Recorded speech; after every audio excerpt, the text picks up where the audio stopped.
धुंध में छुपा सपना। सर्दियों की वह सुबह थी जब गांव की गलियों में धुंध ने अपने पंख फैला दिए थे। सूरज तो जैसे आलस में लिपटा हुआ था, उसके किरणों की झलक तक न थी। कुसुम अपने पुराने ऊनी शॉल को कसकर लपेटे जल्दी जल्दी कदम बढ़ा रही थी। उसका मन बेचैन था, आज उसकी किस्मत का फैसला होने वाला था। कुसुम, जो गांव की पहली लड़की थी जिसने शहर जाकर पढ़ाई की थी, अपने सपनों को पूरा करने के लिए हमेशा से प्रयासरत रही। वह अपने पिता की आंखों का तारा थी और पूरे गांव के लिए प्रेरणा। लेकिन आज उसका सपना टूटने और बनने की कगार पर था। गांव के स्कूल में एक नई शिक्षिका की आवश्यकता थी।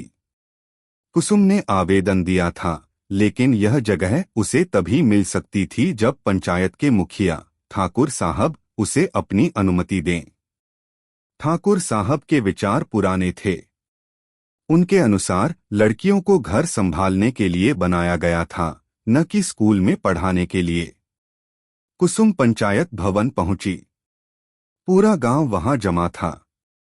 ठाकुर साहब ने अपनी भारी आवाज में पूछा, कुसुम, तुम्हें पढ़ाने का काम क्यों चाहिए? क्या घर में काम कम है? कुसुम ने उनकी आंखों में देखते हुए कहा, ठाकुर साहब, घर का काम तो हर कोई कर सकता है, लेकिन शिक्षा से जो रोशनी फैलती है वह पूरे समाज को बदल सकती है।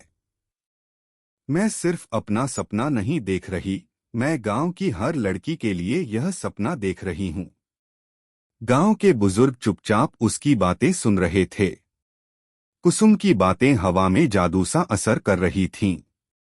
अचानक ठाकुर साहब के छोटे भाई रमेश, जो शहर में रहते थे, उठे और बोले, भैया, समय बदल रहा है।